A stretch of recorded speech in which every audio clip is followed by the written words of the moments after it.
ಸ್ನೇಹಿತರೆ, ಮೇಕಪ್ ಹಾಕೋಕ್ಕೂ ಮುನ್ನ ನಮ್ಮ ಚರ್ಮನ ಹೇಗೆ ಪ್ರೆಪ್ ಮಾಡ್ಕೊಬೋದು ಅಂತ ಸ್ಟೆಪ್ ಬೈ ಸ್ಟೆಪ್ ತಿಳಿಸ್ಕೊಡ್ತೀನಿ. ಹಾಗಾಗಿ ನೀವು ಮೇಕಪ್ ಮಾಡೋಕ್ಕೂ ಮುನ್ನ ಈ ಸ್ಟೆಪ್ಸನ್ನ ಫಾಲೋ ಮಾಡಿದ್ರೆ ನಿಮ್ಮ ಮೇಕಪ್ ಲಾಂಗ್ ಲಾಸ್ಟಿಂಗ್ ಆಗಿರುತ್ತೆ, ಕ್ರೀಸ್ ಇರುತ್ತೆ ಮತ್ತು ರಿಂಕಲ್ಸ್ ಕೂಡ ಕಾಣಲ್ಲ.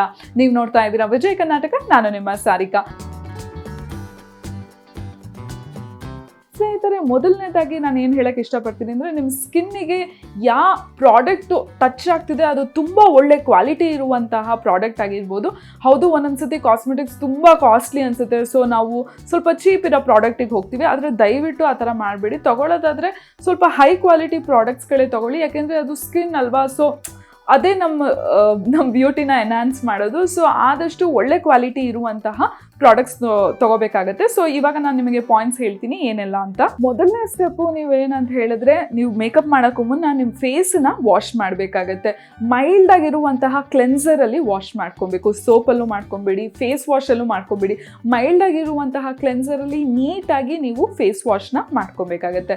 ಫೇಸ್ ವಾಶ್ ಮಾಡಾದ್ಮೇಲೆ ಒಂದು ಟೋನನ್ನು, ಒಂದು ರೋಸ್ ವಾಟರು ಇಲ್ಲ ಅಂತ ಹೇಳಿದ್ರೆ ಬೇರೆ ಯಾವ್ದಾದ್ರು ಫ್ರೂಟ್ ಟೋನರು ಇಲ್ಲ ಫ್ಲವರ್ ಟೋನರು, ನಾನೇ ಎಷ್ಟೊಂದು DIY ವಿಡಿಯೋಸಲ್ಲಿ ಟೋನರ್ ಮಾಡೋದು ಹೇಗೆ ಅಂತ ತೋರಿಸಿದ್ದೀನಿ, ಅದನ್ನು ನೀವು ಅಪ್ಲೈ ಮಾಡ್ಕೊಬೇಕಾಗತ್ತೆ. ಒಂದು 2 ನಿಮಿಷ ಅದು ಒಣಗಾದ್ಮೇಲೆ ನೀವು ಮಾಯಿಶ್ಚರೈಸರ್ ಅಪ್ಲೈ ಮಾಡ್ಕೊಳ್ಳಿ. ಮಾಯಿಶ್ಚರೈಸರ್ ಇಲ್ಲ ಅಂತ ಹೇಳಿದ್ರೆ ನೀವು ಸಿರಮ್ನಾದರೂ ಅಪ್ಲೈ ಮಾಡ್ಕೊಬೋದು. ಸಿರಮ್ ಯಾವ್ದು ಹಾಕೊಬೋದು ಅಂತ ಹೇಳಿದ್ರೆ, ನೀವು ಒಂದೊಂದು ಗ್ಲೋ ಕೊಡೋಂಥ ಸಿರಮ್ನ ಹಾಕೊಬೋದು, ಇಲ್ಲ ಅಂತ ಹೇಳಿದ್ರೆ ಜಸ್ಟ್ ಮಾಯಿಶ್ಚರ್ ಲಾಕ್ ಮಾಡುವಂಥ ಸಿರಮ್ನ ಹಾಕೊಬೋದು. ಸೊ ನಿಮಗೆ ಯಾವುದು ಸೂಟ್ ಆಗುತ್ತೆ ಆ ಸಿರಮ್ನ ಹಾಕೊಳ್ಳಿ, ಇಲ್ಲ ಅಂತ ಹೇಳಿದ್ರೆ ಮಾಯಿಶ್ಚರೈಸರ್ನ ಹಾಕೊಬೇಕು. ನೆಕ್ಸ್ಟ್ ನೀವು ಯಾವುದನ್ನು ಹಾಕೊಬೋದು ಅಂತ ಹೇಳಿದ್ರೆ ಪ್ರೈಮರ್ನ ಹಾಕೊಬೇಕು. ಪ್ರೈಮರ್ ಹಾಕೊಳ್ಳೋದ್ರಿಂದ ನೀವು ಅದ್ರ ಮೇಲ್ಗಡೆ ಬೇರೆ ಯಾವ ಪ್ರಾಡಕ್ಟ್ ಹಾಕಿದ್ರೂ ನಿಮ್ಮ ಚರ್ಮದ ಒಳಗಡೆ ಹೋಗಲ್ಲ.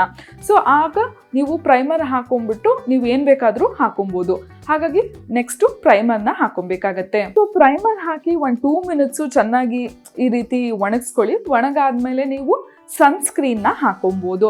ಸನ್ಸ್ಕ್ರೀನು ಆ್ಯಕ್ಚುಲಿ ಯೂಶ್ವಲಿಯಾಗಿ ಮಾರ್ಕೆಟಲ್ಲಿ ಏನು ಸಿಗುತ್ತೆ ಅದನ್ನು ನಾವು ತೊಗೊಳ್ತೀವಿ. ಬಟ್ ಆ್ಯಕ್ಚುಲಿ ಒಂದ್ಸತಿ ನೀವು ಡಾಕ್ಟರ್ನ ಕನ್ಸಲ್ಟ್ ಮಾಡಿಬಿಟ್ಟು ನಿಮ್ಮ ಸ್ಕಿನ್ದು ಸೆನ್ಸಿಟಿವಿಟಿ ಪ್ರಕಾರವಾಗಿ ಅವರು SPFನ ಕೊಡ್ತಾರೆ.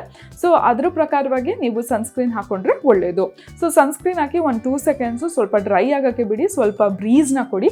ಅದಾದಮೇಲೆ ನೆಕ್ಸ್ಟ್ ನೀವು ನಿಮ್ಮ ಮೇಕಪ್ನ ಹಾಕೊಬೋದು. ಫೌಂಡೇಶನ್ ಆಗಿರ್ಬೋದು, ಕನ್ಸೀಲರ್ ಆಗಿರ್ಬೋದು, ಏನು ಬೇಕಾದರೂ ಹಾಕೊಬೋದು, ಇಲ್ಲ ಜಸ್ಟ್ ಪೌಡರ್ ಬೇಕಿದ್ರೂ ಹಾಕೊಬೋದು. ಬಟ್ ಈ 3 ಸ್ಟೆಪ್ಪನ್ನ ನೀವು ಕರೆಕ್ಟಾಗಿ ಫಾಲೋ ಮಾಡಿಕೊಂಡ್ರೆ ನಿಮ್ಮ ಸ್ಕಿನ್ನಲ್ಲಿ ಏನೂ ಪ್ರಾಬ್ಲಮ್ ಇರಲ್ಲ. ಮತ್ತು ಮೇಕಪ್ ರಿಮೂವ್ ಮಾಡಬೇಕಾದಾಗಲೂ ಹೇಗೆ ಮಾಡಬೇಕು ಅಂತ ಹೇಳಿದ್ರೆ, ಮೊದಲು ಮೇಕಪ್ ರಿಮೂವರಲ್ಲಿ ನೀಟಾಗಿ ರಿಮೂವ್ ಮಾಡ್ಕೊಳ್ಳಿ ಕಾಟನ್ ಪ್ಯಾಡಿಂದ. ಆಮೇಲೆ ನೀವು ಫೇಸ್ ವಾಶ್ ಉಪಯೋಗಿಸಿರ್ತೀರಲ್ಲ ಮೇಕಪ್ ಹಾಕೊಳ್ಳೋಕ್ಕೂ ಮುನ್ನ, ಅದೇ ಕ್ಲೆನ್ಸರಲ್ಲಿ ನೀವು ಜಸ್ಟು ಕ್ಲೆನ್ಸ್ ಮಾಡ್ಕೊಂಡ್ಬಿಟ್ಟು ಕಾಟನ್ ಪ್ಯಾಡಲ್ಲಿ ವೈಪ್ ಮಾಡಿ ಆಮೇಲೆ ಫ್ರೆಶ್ ಆಗಿರೋ ವಾಟರಲ್ಲಿ ನೀವು ಮತ್ತೆ ಕ್ಲೆನ್ಸರ್ ಜೊತೆನೇ ವಾಶ್ ಮಾಡ್ಕೊಬೇಕು. ಆಮೇಲೆ ಸ್ವಲ್ಪ ಟೋನನ್ನು ಹಾಕಿ ಡ್ರೈ ಆಗೋದಕ್ಕೆ ಬಿಡಿ. ಆಮೇಲೆ ಸ್ವಲ್ಪ ಆದಮೇಲೆ ನೀವು ಮಾಯಿಶ್ಚರೈಸರ್ನ ಹಾಕೊಬೋದು. ಈ ರಿವರ್ಸ್ ಟೆಕ್ನಿಕ್ನೇ ನೀವು ಮಾಡ್ತಾ ಇರೋದು.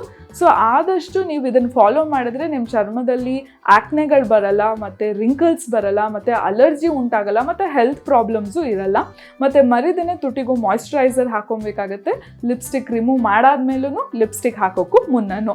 ಸೊ ನಿಮ್ಮ ಲಿಪ್ಸು ಕೂಡ ಹೈಡ್ರೇಟ್ ಆಗಿರುತ್ತೆ ಮತ್ತು ಹೆಲ್ದಿ ಆಗಿರುತ್ತೆ. ಸೊ ಈ ಸ್ಟೆಪ್ಸ್ನ ಫಾಲೋ ಮಾಡಿ ಸ್ನೇಹಿತರೆ, ಆವಾಗ ನೀವು ಮೇಕಪ್ಪು ಲಾಂಗ್ ಲಾಸ್ಟಿಂಗ್ ಆಗಿರುತ್ತೆ ಮತ್ತು ನಿಮ್ಮ ಸ್ಕಿನ್ನು ಕೂಡ ಆರೋಗ್ಯವಾಗಿರುತ್ತೆ.